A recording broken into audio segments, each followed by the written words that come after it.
You get a lot of second guessing. People that take that jump to go to New York, go to LA, whatever you want to do. Hey, I want to be an artist. I want to do this. You're going to have to, you know, wait tables or do Uber or like, there was a time in my life where I was bartending 40 hours a week, shooting Nelk videos and doing a daily vlog. You got everyone else telling you to get a real job. You're fucking struggling. You're not making a lot of money. And then you get that break. And some people don't get the break and some people get it. And we just like, we got that break that like, gave me insurance on like, hey, this is the right fucking thing. I'm on to something. We're all on to something. Yo guys, just want to let you know that this video here is sponsored by the family over at BandLab. Enjoy this interview.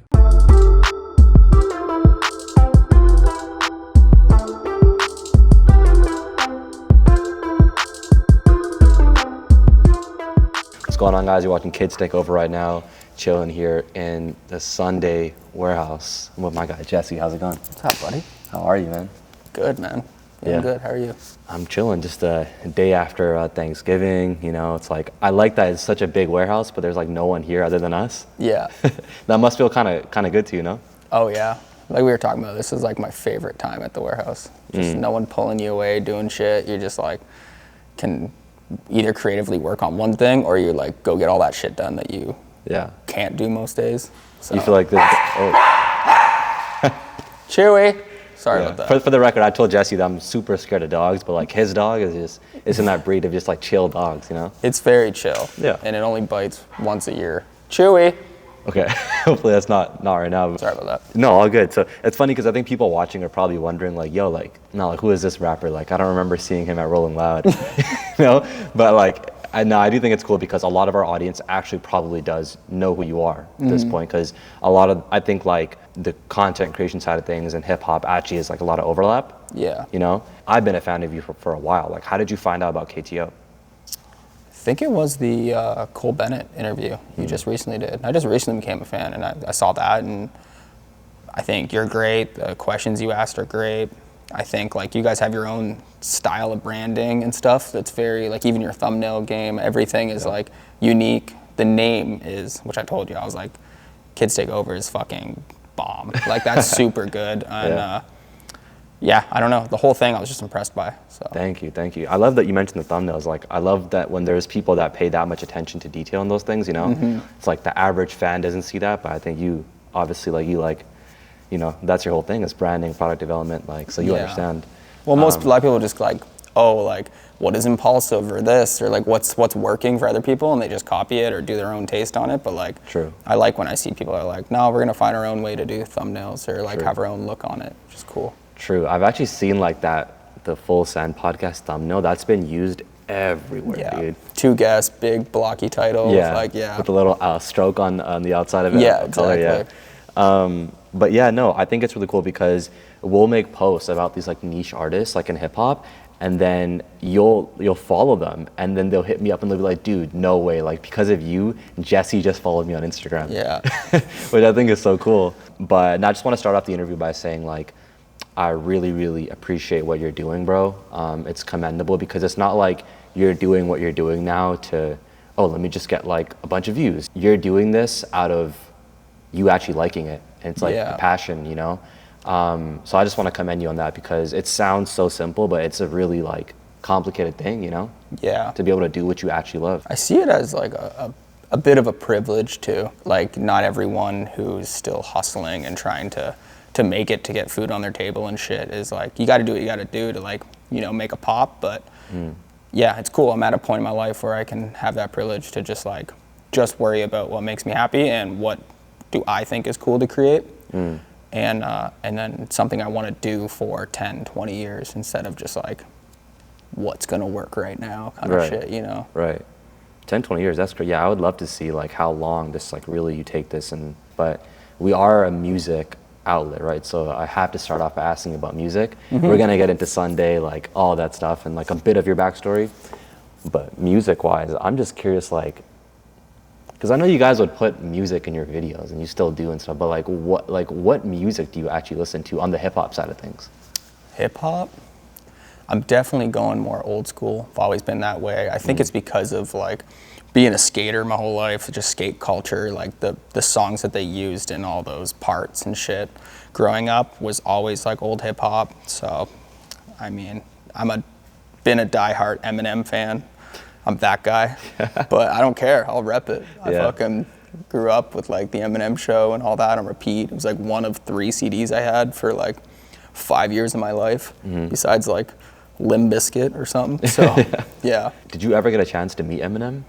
No, that would be fucking. I'm surprised. That'd be unreal. I feel like with the work that you do and like you always being in LA. Well, I guess Eminem is not the type of guy to like be at like a party or something, right? Yeah, there's definitely an age gap there. I thought the one that would have, because I was such a big fan of, was Mac Miller. And R.I.P. Mac, yeah. Yeah, and like I was definitely like at parties where you like, he was there or something. I was always like, just being a fan, I'm like, oh, it's gonna be really cool to like meet that person one day. And but yeah, sadly, rest in peace, sucks. But why didn't you ever just go up to him and be like, yo, like I'm a fan? Or was that like corny to you?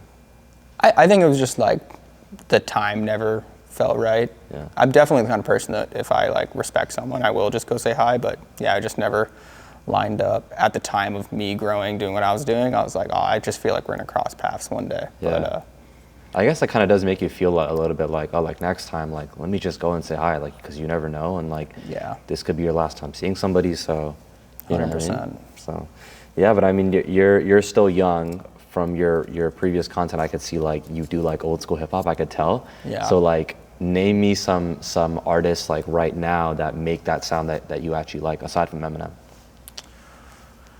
That are new? Not new, but just in the past like 5-10 years. You know, like.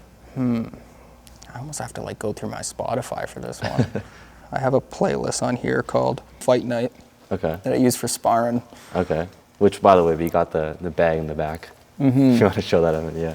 We're gonna go a few rounds after this. It's Yeah, fun. no, I was training this whole time. A lot of Eminem. Yeah. A$AP Rocky. Okay. Big fan of A$AP Rocky. Facts.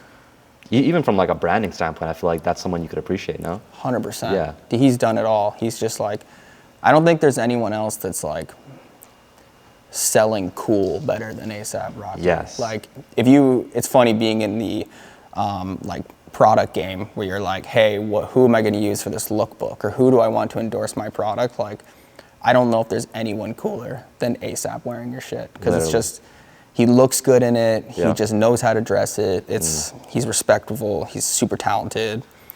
Same as like Tyler the Creator. Like one of those people. Yeah, dude. Oh my God, yeah. Could you see yourself ever doing like product development or merch for a rapper? I feel like that's bound to happen now. Yeah.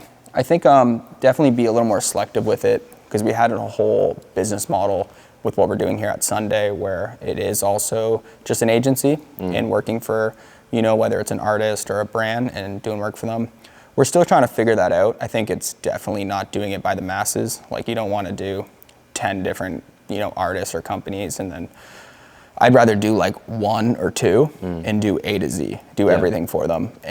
But I would love that, like say a certain artist that I believe in and I think is sick or already has something kind of going in the product development lane, and just be like, hey, let me tackle your like next tour or something. And jump on it. That would be super hard. Like I think Dominik Fike would be really cool. Yeah. That like hospital like cross that he does. Yeah. There's something really cool you could do with that, but yeah, he'd be an interesting one. Hell yeah, no, I would be curious to see that. I mean, I think on the last thing about music is, I'm so curious, like, do you ever find yourself listening to the very newer gen, like a Yeat or like a Playboi Carti ever? No, I can't get into it. I don't know why. Have you heard of Yeat though? Yeah. No, I hear it all. I mean, there's a lot like younger dudes that work here and they all listen to that shit, and I just like, I don't know, I just never got into it. Even back in the Nelk days, I mean, we would travel and everyone liked the new current rap. Yeah. And I would try, like some songs I would fuck with, but it had to have that like certain lyrical energy that I fell in love with for me to respect it. If I can't like understand what they're saying, it throws me off. That's fair. Yeah, I'm definitely more of a lyrical person for sure. Feel you. This is what I'm gonna do after this. I'm gonna make you a little bangers playlist, KTO style, and I'm gonna throw some of my stuff in there, like yeah, things I like. I'm down. Yeah, and I need to hear your review, Yeah. Hell yeah. But, so I wanna get into the Sunday stuff, obviously, but there's there's a lot of your backstory that happened in between that I think is so valuable, but you've talked about it a lot in interviews, and I just want to touch on specific things that I was curious about. I think that Kyle always had like the improv jokes on deck. Like I've never seen anybody do better improv than him. But you, on the other hand, I feel like you just had like the balls, like you did things that people wouldn't dare doing. And I'm just so curious, like how are you never scared of like going to jail, or like in times when you would do like the coke prank, or like the dressing up, like remember you had like blood on you, or like fake blood. How are you never scared of going to jail? Like were you just super young and like? I think it was like being young and hungry to make it, because there was definitely a switch after being arrested a few times. And I mean, obviously my whole life is here in California, and once that started getting jeopardized and like going back to Canada, waiting for a court thing, like I've gone through all that shit, and it gave me enough anxiety to fucking like snap out of it. That matched with like a bit of success, where it was like, hey, I don't have to go balls to the walls anymore and risk everything to like to make it. So I think it was just being young and hungry and fuck it, I'll do anything. Because there was a time where that actually like switched, in my opinion, with me and Kyle, because I think that like he kept that I don't give a fuck energy.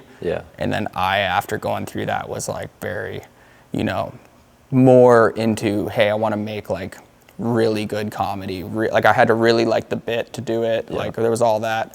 And anything risky, I was like, I don't want to do it. Right. So, yeah. What was like because I know you've been to jail, like what was like your scariest experience, like, from someone who has no clue how that works? There's a few. I mean, the main one that I always, whenever someone asked me, was in Ohio, it was actually that one covered in blood prank, and went to jail, went into like a cylinder block room with like 12 dudes, and just the amount of things that like in that room for 10 hours before I even went to like a bunk bed thing, it was like crazy. Like I remember at one point, this like dude comes over to me and he like stands over top of me. He's got no shirt on, he's covered in tats, and he's just like, guard, guard, starts screaming guard. And I'm like, yo, what the fuck? I'm like clenching up, I'm like, what's about to go down? And then he's like, see, no one comes. Like, so he's just trying to tell me like I could do whatever the fuck I want. And like, and I remember, and I'm sure he was just fucking with me, but I remember just being like, holy fuck. Jeez. Yeah. Was it just that, or did other things happen as well, like within that 10-hour span? Yeah, there was lots. I mean, the kid next to me was like covered in dirt, and like, I don't know. It was like, he was very like, you sure and he was dirt, like, bro? What's that? So you sure it was dirt? I don't know. But I found out after that I'm gonna probably butcher it. I don't want to like, I mean, we're not saying his name, so whatever, but apparently he like killed his family and was like hiding in the forest for 3 days. And I'm like, I did a fucking prank. Like, why the hell am I in the room with these guys? Jesus, like, it was nuts, but. Well, I could see why that would make you just like so turned off by like the pranks and like the riskier pranks, because you don't belong there. Like you belong like here, No. So I'm like, I'm not this person. Like, even just hearing people talk, like another guy was just like, he just got out of jail after like a year. Yesterday, and he's back in because he like stole from a Walmart and had to throw his gun under a shelf. He's like complaining, and I'm like, dude, we are just different people. Like, there is like, so yeah, it was pretty wild. Damn. Well, I think it's cool and valuable that you did experience that, because like I always say to people, I think disaster is so important. Like people look at it as such a bad thing, but low-key, like disaster is the best thing ever. Oh, 100%. Embrace the chaos. It's like it seems like a negative in the moment, but it's like fucking, it shapes you for who you are and like the man you want to be. So it's all a blessing, man. Definitely. Yo, hope you guys are enjoying this interview. I want to put you guys on to something really cool real quick. So a lot of you are music creators, right?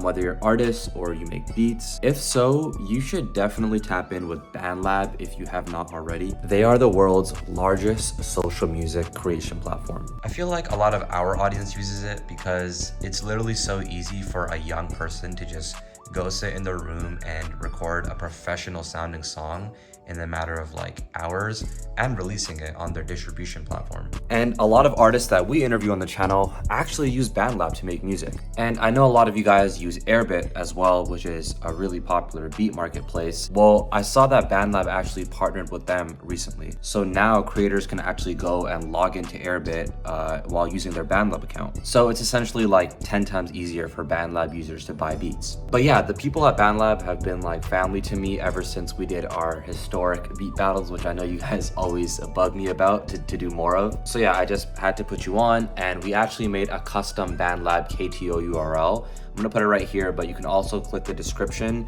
and that way I encourage you guys to go make an account and check it out. But yeah, otherwise enjoy the rest of this interview.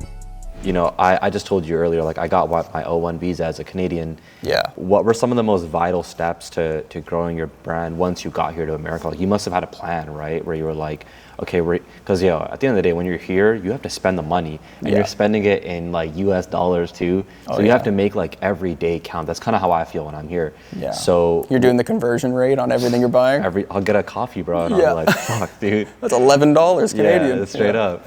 No, what was like your game plan to like once you came here to really like grow the brand? Yeah, I mean, it was definitely a joint venture on all sides. There's a lot of hard work, there's a lot of talent, but there's also a lot of luck and good timing, because we just kind of went for it, and I think like 3 weeks in, we hit a viral video, which is the Coke prank, which is still to this day the biggest video I think we ever did with Nelk. And and it just right off the bat was like, because you get a lot of second guessing, people that take that jump to go to New York, go to LA, whatever you want to do. Hey, I want to be an artist, I want to do this. You're gonna have to, wait tables or do Uber, or like you're in that transitional, like you got everyone else telling you to get a real job, you're fucking struggling, you're not making a lot of money, and then you get that break. And some people don't get the break, and some people get it, and we got that break that like gave me insurance on like, hey, this is the right fucking thing. I'm onto something. We're all onto something, Got you. So, well, you mentioned like not making money. I think that something that a lot of people are watching right now are going through is what you did when you were like sleeping at fans' houses, and like you had no choice, right? Because bro, it's expensive to stay at hotels and shit when you go to different cities. So tell me about that time, like when you were sleeping at fans' houses, and like what do you think about that looking back on it now that you have all this? I mean, it's wild, but anyone else that's maybe at that point of their career, I think they should just remember that, like, and I also was very aware of this when it was happening. It wasn't like a depressing time. It was like, this is the story that is also going to connect to everyone too. Yeah. No one's gonna care about that creator, that artist that was an industry plan, or like, it was just too perfect off the bat. It's like, what was the struggle? What was the story? Yeah. Whose couch did they sleep on? Who did they meet? Like, what was their first thing that popped off? I think you just got to remember that right now what you think is not relevant or doesn't have a purpose, it does. It's like you're building your story. Yeah. And when it all pops off, like, everyone's not going to remember the pop off. They're going to remember the story. Facts. Like the true fans. You know what I mean? Facts. So. Dude, it's funny because I feel like I have monetized my brand like the past 2 years, like I'm doing well. But even then, it's like when I come here, like, and someone, like, dude, I'll stay in like borderline trap houses because I'm saving so much money that way. Yeah. And I can just spend the money on like getting a peer space for this interview, Yeah. Fuck like where I sleep, So I'm just curious, like, what was your most like down bad like moment when you're sleeping at fans' houses, like didn't have the money? I feel like people would love to hear that. Down bad? There's been a few. I remember me and Kyle back in the day used to road trip from Toronto, Mississauga, but whatever. But then we would drive, same shit. And we would drive all the way to LA. Yeah.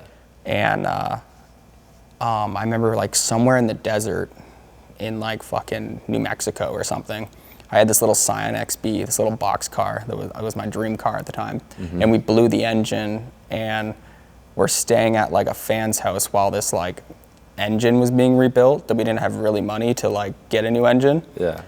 And then they put the wrong engine in, and it took like weeks, and we were trying to go to whatever that YouTube, I don't know if they still do it, but there's like a big YouTube event and we were trying to go to. VidCon or something? Yeah, it was like VidCon in Anaheim. And yeah, I just remember being like broke and eating at a gas station and staying on a couch and don't have a car now and you're in the desert and there's like a sandstorm. Oh, shit. Dude, yeah, it was pretty bad, but it was fun. It was cool. Yeah. Well, I just love hearing those stories and I think that people who don't have money right now watching this also love hearing that because they're like, I want to get to where Jesse is, and like it's okay to be in that like down bad phase, you know? 100%.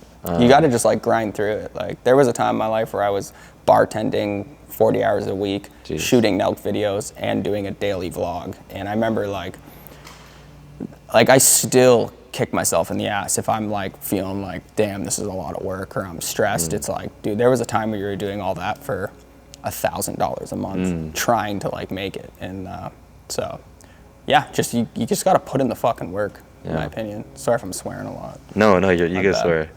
My mom, like when she watches this, but I told Jesse about the whole like, my mom watches this, so sometimes I can't say certain things, but cuss words, I just like bleep them out, you know, it's not a big deal.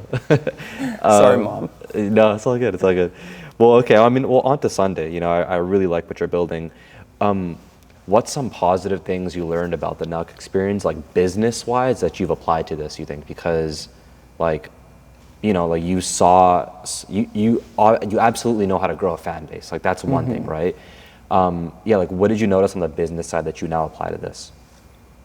On the business side, creating hype and just marketing in a modern age is, I feel like I just like went to the best university for 7 years. Like Kyle's a fucking genius at that shit, and I think we just like troubleshot a lot of stuff and learned together. So I learned a lot about that, but even recently with like the Sunday show we're doing, and I've learned about how you have to build characters too. Yes. There's too much stress like about making something all about you. Yeah.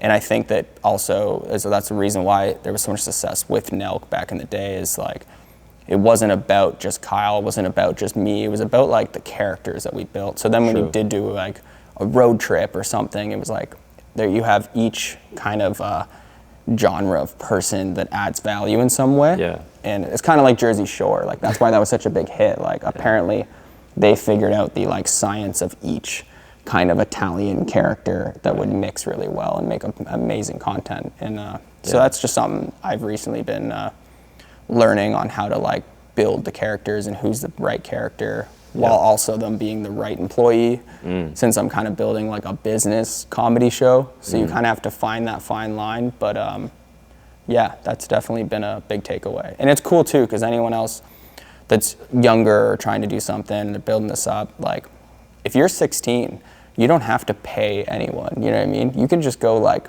find your group of friends, find the kid that's the filmer, find the kid that's, you know, draws and designs and does art. Like you could build your own little crew and just document the story. People will watch it, you know what I mean? So maybe it's about like finding your story, your characters in your life that's interesting, and then trying to package that and basically sell that to an audience. Definitely. At any age, I think is pretty interesting.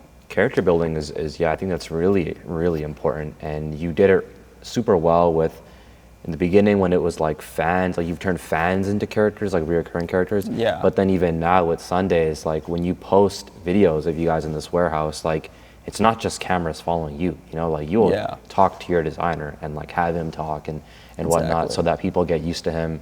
And I think that actually makes it a lot easier on YouTube, because then it's not like the company's relying on, like if you're not in the office, like it's okay. There's still things happening, things that people will care about. And I remember like Joe Rogan kind of explained this once about his podcast and how he never did it for money, never did it for any of this shit. He just did something that he was like, hey, I could do this for 10 years because I enjoy it. And I've really tried to take from that too, especially, you know, my second round at this shit. I'm like, because I obviously could just go fucking relax, but like I don't want to. I want to go create things, and I just wanted to make it fun and enjoyable and something that like I want to do for 10 years. And that does involve maybe not being on camera sometimes, and someone else takes the lift. And I always try to like remind myself when we're coming up with ideas is like, I want them, the energy is like, I want this to be like The Office? Kinda. But like, I want a lot of people to see it and be like, fuck, I want to work there. Fuck, like look at all the creativity that's going around. Look how fun that is. Look at the like family and love that this company has. Like that's like the environment I want, just like to create that energy. You know what I mean? Yeah, I think you guys are definitely doing that, if I'm being honest, like when I watch the content.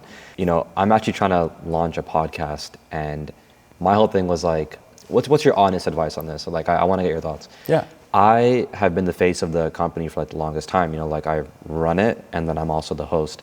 But I think that I want to start a podcast, but I don't want to be the face of it. Like I want to start shows on KTO that have other new young hosts, you know?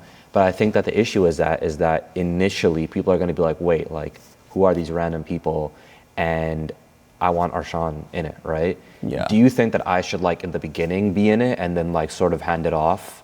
Like, what's your honest thoughts? Yeah, it's something that we're kind of dealing with too here with building the same thing, turning like Sunday into a network. And you can't just drop a new show with new host and be like, yeah, you guys should fuck with this. I think that, well, at least it's opening up the door for either they're gonna love it or they're gonna hate it. Yeah. And what I would recommend and like what we've been doing is just incorporating the whole build up from start to scratch. Just be transparent about what you're building, the show you're building, who's in it. If the one person's going to be a host, make them like somehow in part of footage for as long as you can. So then by the time they get into it, they're already familiar with that person. They love that person.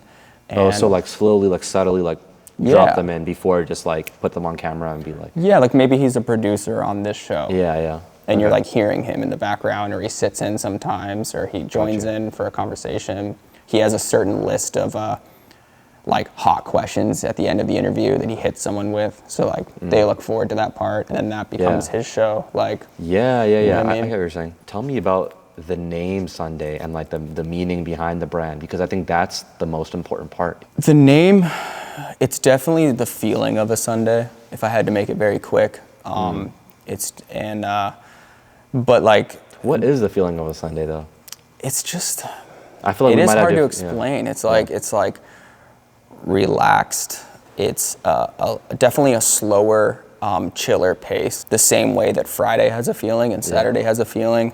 Like Nelk feels like Friday, and then we built Full Send, which is like the party keeps going. That was Saturday. And then Sunday is like this next thing I'm creating, and I kind of look at my life as chapters, so that's kind of also part of why I wanted to create it that.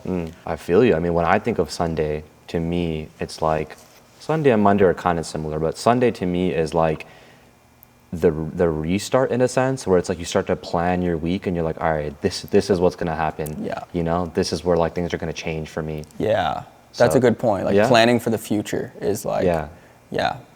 I agree. That's definitely where we're at. Yeah. Monday is a little depressing if you called your brand Monday. Yeah. It might be a little. Yeah. like- Sunday is like the nice middle ground. Yeah. Yeah, I feel you. I mean, so it's a creative agency, and you guys do like a lot of things, right? You work with a lot of different clients. Like, run the audience through just like briefly, what does the brand do, you know, to someone that doesn't get it? Yeah, so the quickest way to do it is Sunday. It all started with a catalog. So Sunday is it's just a product development company. We're creating certain SKUs, whether it's apparel, hard goods, a chair, a table, like whatever it can be. And we create it in this color, which will be a lookbook and a catalog that eventually one day, the 5-year plan is like an American Apparel, but a more modern, cooler version of it. And then we use Sunday, the catalog, to create our brands. And so our in-house brand is Bloody Sunday. And so we design off the SKUs that have dropped through Sunday. It's kind of confusing, but it's like slowly the audience is starting to like understand that a little more of like how all the steps work. And then also, network, we do media, and then everything we do in-house, we do for other brands as well. Just that everything on the agency side is maybe like 10 to 20% of the company right now, just because we were at like a 60, 75%, and it was too hard to control the creative of other people's stuff, kind of like we were talking about before. So like how so? Like okay, because for me, like for example, yeah, if I had a creative agency come in and be like, all right, we're gonna help you, KTO, I'd be like, well, no, like I really want my creative control in this. That's a way I could see that it's tough for your clients. But why do you think it was tough for you to handle creative for people? I think it's tough. There's two things. One is making sure you have the right resources and the right time to be able to actually sink into it, to care about it. And if you do something at scale, that takes time to build the teams to trust that. Yeah. And but most importantly, it's if you're doing product development and design, and then they're handling marketing as an example, but then they market it wrong, all the pillars kind of fall down. Right. You know what I mean? It's kind of like, not to say that you should do this, but like if you're not doing everything, you know, and you're letting someone else handle a little part of it, like it's just not going to work in unison because what they're doing is not what you're not on the same page. Exactly. Yeah. I think like it works in certain scenarios, kind of like what you brought up about an artist, right? It's like maybe, I mean, an artist doing a tour merch for an artist. At the end of the day, they're marketing that. Like they're going to go on tour, they're going to sell their clothing, they're going to run that shit probably on blanks. And if we came in and just designed, I feel like the design can speak like what that collection is, and we could pull that off. It can, I think, Okay. But if it's like just a brand or someone who's like doesn't know how to actually properly build hype or sell it online,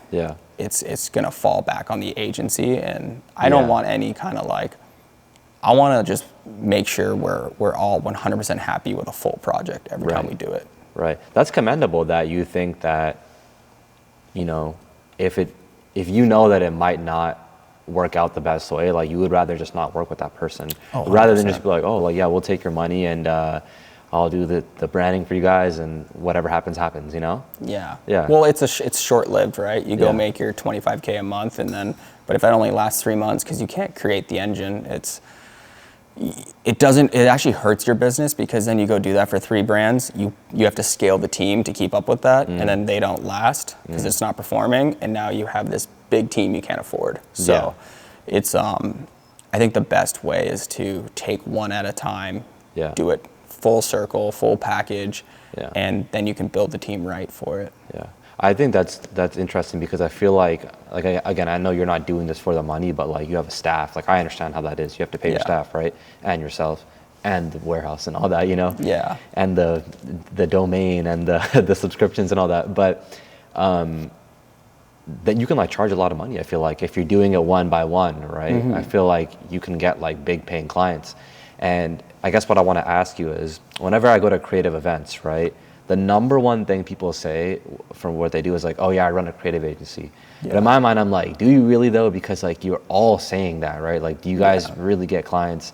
How do you get like big paying clients? Just like, I mean, there was a pretty big influx of clients at the start that were definitely there. So we could start the conversation, start the creative, that I think just came from maybe my image online or my past, which is like just the resume of what I've done. People trusted it and wanted to work with it. But I definitely hit a point where I was like, kind of talking about what we're talking about. I was like, well, let's go 100% into our in-house brand, because nothing's going to be a better resume than showing what we can do if we have full control. So I think that that's where our head's been at right now, and it's been performing great. With just launching like 3 months ago. And I really think that eventually taking that sauce and then going to certain people and being like, we can do this again if we believe in you or your project. And we can find the creative like solution to do that. That makes sense. That's interesting you say that, because like I have people I know that run creative agencies, and you know, I would never like say this to them to discourage them, but I think it's so valuable for them to know, like, a lot of them will start their creative agency and then just like, I've seen people do this, they'll just like fake the numbers for their clients, you know, like they'll boost, and I'm just like, there's no way that you morally think that this is okay. And there's no way that you enjoy doing this, you know? What's your, like, I get it, people have to like, you know, get it how they live in the beginning, but like, what's your honest thoughts on that? I mean, I think it'll just be short-lived Yeah. because it doesn't matter how much you lie about. It's like getting a job somewhere and you had someone call in, Chewy, no barking. Sorry. Chewy, listen. I think you're making it worse. Oh, Okay, he's gone. yeah. The, Bye, Chewy. what was I going with that? One sec. It's just short-lived, like people when they fake their stats for their. If you go fake a resume and go get a job, and now you're on that job site, you're eventually going to get fired because you You're don't know what gonna the fuck crash, you're doing. You know what I mean? It's so easy to just realize, but it's like if you, as long as you're actually bringing value, like you're gonna succeed. You're gonna succeed, you know. Yeah. And I think that's the hardest part people to understand is like they always. I'm sure people ask you all the time, like, "Yo, Jesse, like my creative agency is not working," or you know, "I'm an artist and I'm not blown up," or "I make clothes and no one's buying it." At the end of the day, it's just really about value, and it's so simple. Yeah. So it's just something I feel like people don't understand. Yeah, like get really good at something Yeah. and then fill a hole or fix a problem for someone that Yeah. is already successful. Like the same way that if a kid came up to me or DM'd me something that we're missing, like, and was like, I figured it out, here's A to Z everything for this to work, like that kid's gonna be way more valuable and I'm gonna be interested in hiring him or, you know, like supporting what he's doing. Yeah. Instead of just like, hey, I'm really good at this shit and our agency does these 6 things. It's Yeah. like, well, I don't, you know what I mean? Yeah. I don't know if you're like me too, where it's, you've gotta be, I have to creatively have my hand on almost everything. Yes. Especially if my name's on it. It's Yes. so, Literally. Yeah. I care about that a lot. And I think there is a lot of agencies that I've talked to that they're kind of just middlemaning everything, which I get too. If you don't have a lot of money and capital to have an in-house team to sit and work with them, you kind of have to just like, hey, this company's giving me 10 grand. So I can get the web guy for 1,000, I can get this guy for this, but none of them are like working in sync. Yeah. So then it just gets the job done. You're just Yeah. checking the box. You're not like creatively seeing the whole thing come to life and overseeing that. Yeah, You know what I mean? profit-wise, it makes a lot of sense. But then again, Yeah. that's not everything, right? No, it's so funny you say the thing about some agencies doing a lot of things. When I hire somebody, I'll tell you the worst email to get, and I don't know what's your thoughts on this, but when someone will be like, hey, I can do like, I do this, that, and that, to me, that's kind of like a bit of a red flag because I would rather someone just come to me and be like, I do this really specialize well. in this. This really Yeah. well, and this is how I can do it for you, and here's some proof, you know? 100%. That's like a golden email, you know? Yeah. Not, I do everything. And Yeah. You're like, I don't know if I need someone to do everything. Yeah. Like, yeah. I feel like agree. everyone tries to be like, oh yeah, like I'm like Kanye, like I can do it all, but it's Yeah. like, it's fine. Like you know, I just want one thing. Yeah. right? I think that only works for that, like I was saying, like say if you're like an artist that, hey, I make great music. That's Yeah. what I do. Yeah. But I need someone with a track record to come in and be like, here's proof that I can do everything else and package it. But Yeah. no, for us, it's like you want that person to just be like, dude, I am nasty at web design. And you're like, Facts. fuck yeah, like you're the guy. Facts. One thing that I would assume is really tough for you for this business when you were first starting it, maybe even now, is what you're doing with on the content side of things it doesn't have shock value in the way that it had before with Nelk, you know? Yeah. And I think that, at least for me, like I would think that's such a tough transition because you're going from making videos with a Jake Paul in the thumbnail to Yeah. you know, doing really cool stuff here, but it doesn't have that shock value. Was that tough for you? Like, did you, like, because, you know, the ones with Jake Paul, those do like millions of views, right? Yeah. And obviously you're doing incredible views now with really tasteful content, but was that tough for you, that transition? Yeah, I definitely think I'd be lying if I said it wasn't a learning curve to understand, like, you come from exactly like tens of millions of views to having to be totally okay with 50,000 views and understanding that that's still an audience and that's still huge and appreciating that. And I'm definitely far down that line where I understand what we're building here and I understand it's a different audience and it's I almost think of it as like, I'm back to square one. It doesn't matter that I came from those kind of views. I have this following, all this. I don't think of it that way. I think of it as like, hey, this is year one of this new project. These other successful projects I've done, I think of it as just, hey, like, are we on track? Are we growing? Are we building a cult audience? Like, how are we doing in the company this year? So that you just don't judge it as hard and you can appreciate where you're at. Right. Kind of. Yeah, I mean, it is a whole new business and project. So I feel, I think if you were to get stuck in the mindset of like, oh, like this, I have to compare this to Nelk all the time, then it would get kind of toxic, I feel like. Yeah. You know? So, no, I get it. I think one thing I want to ask you about is like in detail with the clothes. You have this one drop that's coming out on the 17th, I believe. The one you did at ComplexCon was so fire, by the way, like all the stuff you had there. But what's the exact drop coming out on the 17th? It's all with the tab logo, which we haven't done before. So it's the one on my hat, but we're basically dropping just 3 colors in 4 different SKUs. So it's kind of think of it as just like the clean version of just what's a good example of this? I mean, it's kind of a box logo Supreme in a way, but it's just like 3 clean colors in a twofer, hoodie, hat, hard good puffer jacket. Just because I also noticed that no matter how much we design and make crazy shit, at the end of the day, I think the audience really likes clean and simple, and I end up wearing clean and simple a lot too. So I think to end the year and every once in a while, I want to do just like clean colors, clean palette kind of drop. But yeah, I'm pretty excited about it. And the silhouettes that we've designed up are just like so perfect. We just took our time, like with the hoodie, the tee, the twofer, the hat, even like cut and sewing everything and having the luxury of doing 15 samples until it's perfect is it's just been amazing. And yeah, I really just think that the product, enough of the product hasn't got out yet to really feel it, but kind of like what Essentials, like Fear of God did with that. I just think it's like the product is going to speak for itself. I'm trying to make it where like when someone gets a hoodie, it's not about selling them a hoodie or selling them a brand. It's like, I want to be their favorite hoodie in their dresser. And it's hard to do because there's obviously so many different opinions on clothing, but yeah, that's where my head's kind of at on it. Yeah, that's exciting. I watch your videos and I see a lot of you really talking in detail about like, oh, like, okay, no, like this sleeve is like not tight enough, or like very, very, very specific things. And as someone who has made clothes before for our brand, like I get it, and I get how much hard work is put behind that. But what's something that you think the like average fan doesn't understand about what really goes into like making all these cut and sew perfect hoodies and, you know, hats and things like that?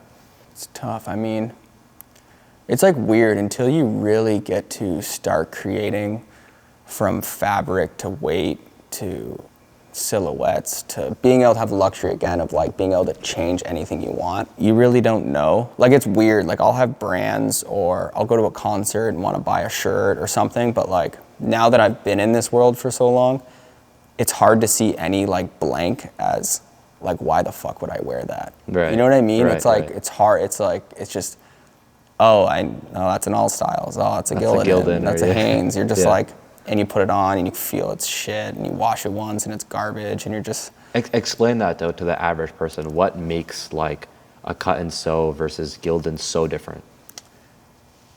Not to shit on Gildan, but like... No, it's just, it's funny because I'm constantly kind of like learning as I go through this process to how to like explain that the best, but because like I have to market it too, right? So I'm like, I'm trying to figure out with, the only way is to just put it on someone and be like, hey, like, how does this feel? But I think it comes down to just the quality of a good that a company like Hanes or Gildan is going to use at the masses is going to just be so shitty compared to something that you can actually make if you care about it. Right.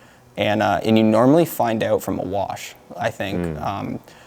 You know, 90% of shirts can feel all right, and then the second you wash it, it's a completely different shirt and it's garbage. So in my opinion, so many printables are like that, but like even that, like we've mastered this hoodie, like, and then we've washed it and been like, fuck, this is, you know, we got to add more fucking whatever it is, like some conditioner or like whatever. So it's, I don't know. I definitely have learned over the years that if you're ever wondering about it, hey, I'm making this hoodie, I'm making this t-shirt, is it good? Just like wash it, wear it, and see if you still love it. Got you. Before you go, hey, green light, let's go get 1,000 of these. You know what I mean? Right. Yeah. No, I that's very commendable, bro, that you even look at it that far. I don't know if this is too personal. What's like, I'm sure you've had amazing drops. I'm sure you've had drops that maybe don't do the best. But like, what is like the most money you've made from a drop? I'm just curious. Like in my life, like even Nelk and shit? I'm assuming the Nelk shit is like ridiculous because it's like I said, it's a lot of shock value in that. Yeah. But no, like off Sunday, like I'm just curious. Our first drop was close to 200K. Jeez. Which was, and it like absolutely blew me away. I had no intention of it doing that good. And but I really do think it was about being patient and telling the story that got us there. But I was blown away. Obviously I've seen way bigger numbers than that, but you don't really know if like people are going to transfer over, or hey, have we like built this brand and the culture of this brand long enough? Like I had no idea like if 5 people were going to pop up to the pop-up, but it blew me away the first drop. Yeah, I think it's really hard to tell, even with like the merch drops that we've done, is, you know, you can make a post and it could get like 1,000 comments and you're like, oh yeah, this drop's gonna do sick, and then you put it out and you're like, wait, but why is no one like spending money on this, you know? Yeah, they're two different things. And it's like, oh shit, like yeah, this is not the same thing. Yeah. What do you think is like the biggest difference between just like engagement versus like customers? I think it comes down to really understanding marketing. And by marketing, I mean, basically all marketing is a story. It's like, what is the story? Why, how are they connected to it? And why are they like supporting or buying this product? And because I've seen it on the agency side where someone with 10 million followers can't move 100 hoodies. And it's just, well, what was the story of you launching that brand? And it just, I don't know. I think you have to let them in. You got to be transparent. You got to fucking show them like how much you care about everything. Yes. And you have to care about everything. If you don't care about it and you're not showing them that you care about it. Why would someone else care? Why would someone else care? Literally. 100%. Facts. I mean, Sorry. no, you're good. I want to ask you one quick fitness question because I'm really intrigued about all the content you do on that side of things. Yeah. I used to be really fat actually when I was in like high school. Really? And my way Same of here. oh really? Yeah. When I like my way of getting skinny was we had this running club in school, so I would just run all the time, and I was like, whoa, what the heck? Like I'm skinny now, and it was the best feeling ever, you know? That's awesome. So for you though, I'm curious, what was like, if you could tell like the one secret to like your whole like weight loss transformation, like what would it be? The one secret would be that you have to, it kind of goes back to like what I was saying with like business and shit, with like finding something you can do for 10 years. You can't think of it as a crash diet and a goal of like, I want to get to this weight. I try to tell people this all the time, and you know, when I make a story about it or something, but because I've been battling with weight my whole life, and this is the first time I've ever been like consistent and at a healthy weight that I want to be. It's like, he won't bite you, don't worry. Okay, there it is. All right, there we go. And but I think the key is not about, hey, I'm gonna run 5 miles every day and hit hit chest or arms like 5 days a week, and I'm gonna fucking eat under 1,500 calories. You make it too extreme because you just want the goal. You have to think about it as like, how can I slowly build a lifestyle and good habits? So it's like, for me, I just painted out a perfect day. That was very like easy to do. Like I have to run 1 mile. I have to eat under 1,750 calories. I have to do 100 push-ups, and I have to take a cold shower. Like something like very simple that I could do. And I'm like over a year now of doing it. And it wasn't this like very quick weight loss. It was just like, because it's not even about weight loss at that point. Like now I'm at the point where I have a lifestyle and a really good habits that I've built, and I would feel off if I didn't do them. It just became part of my life. And I think if you think about it that way, you eventually are just living your life, and you're not on a diet. You're not on this crazy workout thing. You're not on this crazy journey. You're just living your life, and you mapped out what a perfect life could be. And then you wake up one day and like, you're down 10 pounds, you're down 20 pounds, you're feeling better, your knee joint fucking that was bugging you goes away, and like, I don't know, your life starts shaping into like a beautiful life. And I think it's in that case more so about even like feeling healthier than just like looking like you have a six pack or whatever, right? 100%. Which I never really thought about it that way. But what about your diet wise? I know you mentioned like eating under a certain amount of calories. Like, did you cut out like eating outside food or? Yeah, it was mostly about counting calories that I started doing, and I like track on a board, and I took it pretty seriously. And it was really just a low carb, protein, veggie diet. And I'm actually just recently, it's my first week on it, where I'm trying carnivore, just because I've been reading so much about the health benefits. And what is that like? So you just straight up eat meat, salt, and water. And that helps you lose weight? Yeah, people can use it for losing weight. There's like a whole bunch of other benefits. I mean, I'm no doctor. It could fucking kill you, who knows? But I've just heard like Jordan Peterson and like a couple different people are talking about it, and it just seemed to really fit into what I like to do. Like I do look at carbohydrates and sugar as whenever I eat one or I fuck up, it's almost like a drug where like the next 3 days I'm like craving it and I feel like I'm addicted to it. Fair. And I think that what's interesting about the carnivore diet is if you just cut it all out fully, those cravings aren't there. You know what I mean? Like if you're like a heroin addict, you don't just like stop doing heroin but I do it sometimes on weekends. Like no, you're a heroin addict if you do that. You know what I mean? So it's I kind of think about that as like with sugar and with food lately. Just because again, I'm trying to like, what am I gonna do for the rest of my life? I don't want to like end up at 7-Eleven eating fucking 3,000 calories of bullshit to feel happy, which I've done. So it's like, I'm trying to. Well, okay, to kind of play devil's advocate, this is how I feel, right? I'm definitely not like the most muscular guy, but I'm also not like fat, and I'm like kind of skinny, But for me, it's like, I just want to be able to live my life and eat like enjoyable things and not like become fat off that, Yeah. So for me, what I do is I don't even lift weights. I literally just run and then I eat whatever I want, Obviously not things that make me feel shit. Like if you eat Popeyes every day, you're going to be like, dude, I feel like shit. Yeah. But like, I want to go eat like a lasagna and be like, yo, this is so good. And I'll just go run it off. Yeah. So I'm like never improving. I'm never going down. I'm just always the same. And that keeps me happy. I don't know.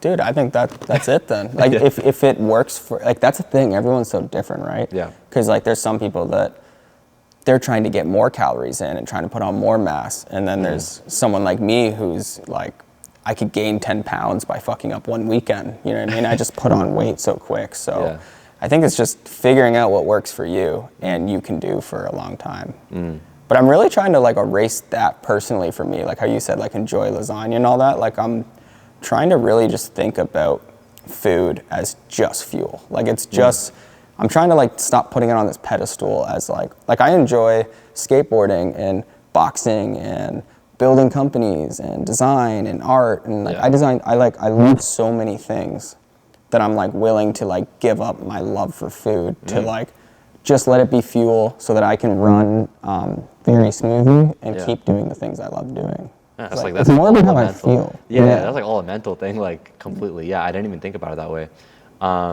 Interesting.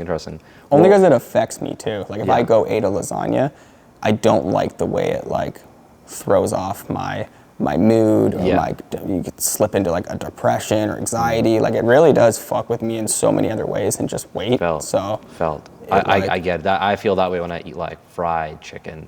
Yeah. You can just like picture it in your stomach and you're like, oh, I don't feel good, Oh yeah. I had a Thanksgiving dinner yesterday and I woke up this morning just like feeling like, because I've been doing carnivore, so it just fucking hit me like a brick. Like it was like, oh my God, I felt off. No, I bet, bro. I mean, one of the last topics I wanted to even ask you about was, you've done content, you're still doing it.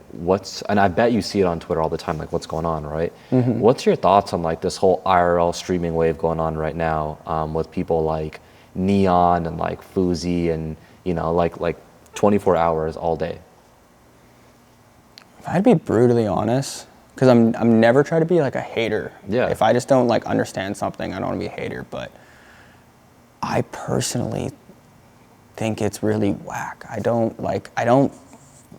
have any interest in watching it, and I don't have too much of an interest in making it because it's all shock value. Yes. And there's the same way we set up this interview. You were like checking the lighting and like that plant should go there and this table. Like we care about what we're making right now, and to me that is like what gives me purpose. Like I love caring about every piece that we're making, and that's on the other side of the coin for me, where it's just, how do we just like shit out content? Not only to the point where we're just like shooting whatever and posting it, it's like we're just shooting and it's live and it's never ending, and I just have to keep this. Like I really do wonder with a lot of those people, like Fousey too, which we saw this happen to, or like some of them, like again, going back to like, can you do this for 10 years? Like what kind of lifestyle are you living? Or is that a happy lifestyle? Like, do you enjoy that?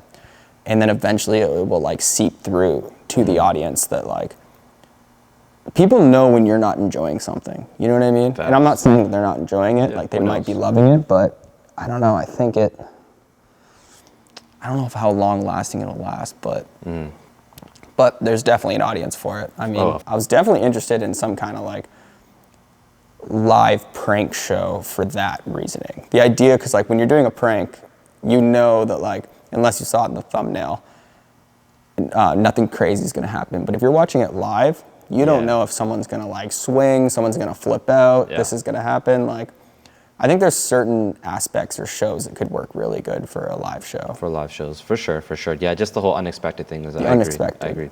Why would you not want to see that as a fan? But I personally think, and again, I'm not trying to hate or anything, but I think that it's like a bottom 2 job in the world. Because here's my reasoning is like, I think it's one thing to make content and like put on a front, right? For like an hour every day, okay. Yeah.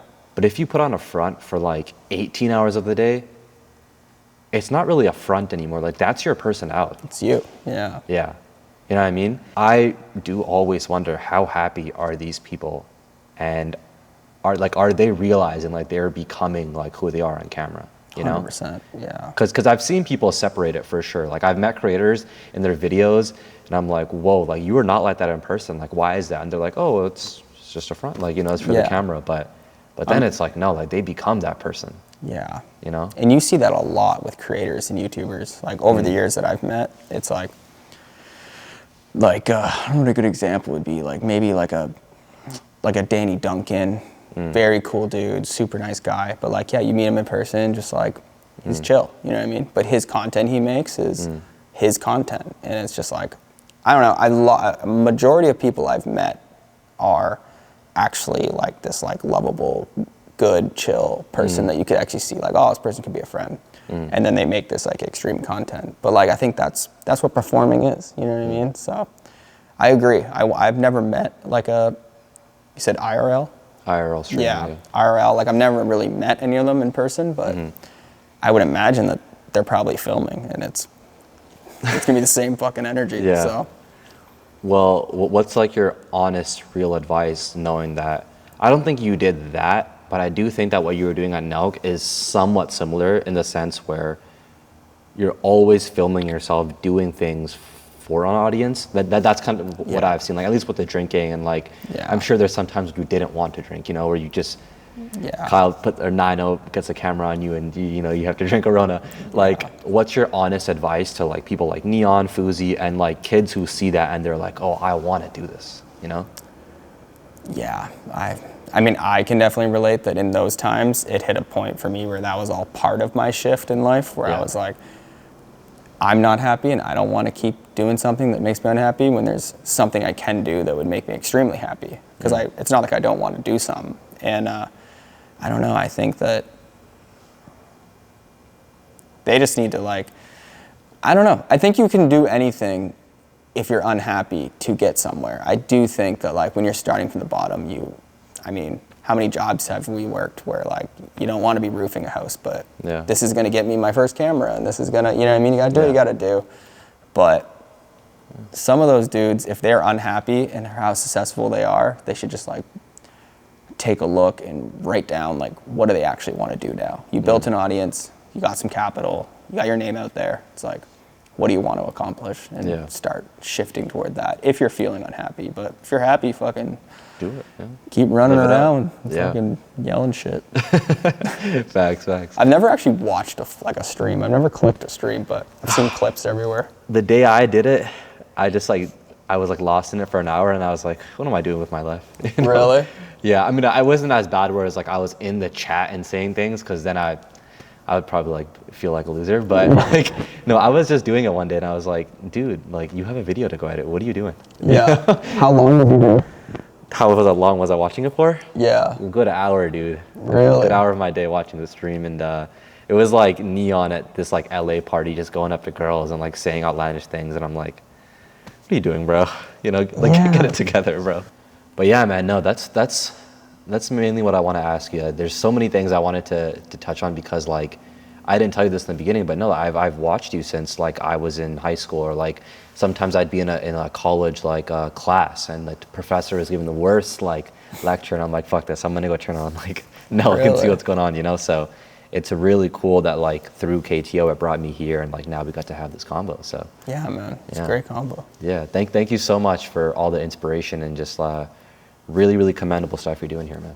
I appreciate that, man. I mean, like I said, I think you got a great thing going on here. You're a great host. I can like tell by the way you're working with your team. You're just dialed, and you seem like you. I don't know you too well, but like even watching a lot of videos, it seems like you care about it. And for sure. I really think that that's the recipe for success. Facts. Care about it and have a good fucking name, and you've kind of nailed both those. Definitely. Thank you, man. I appreciate you. 100%. All right, this is Jesse. You guys are watching Kids Take Over. Yeah. Yo, thank you guys so much for watching that interview, man. Follow us on Instagram at kidstakeover. I will say this real quick without saying too much. We have a Christmas special coming up, okay? And it's gonna drop on either the 23rd or the 24th, but we're gonna announce what it is on the Instagram, so that's why I'm saying follow it at kidstakeover. And I think you guys are gonna be, pretty satisfied. So go check that out. Appreciate you guys once again.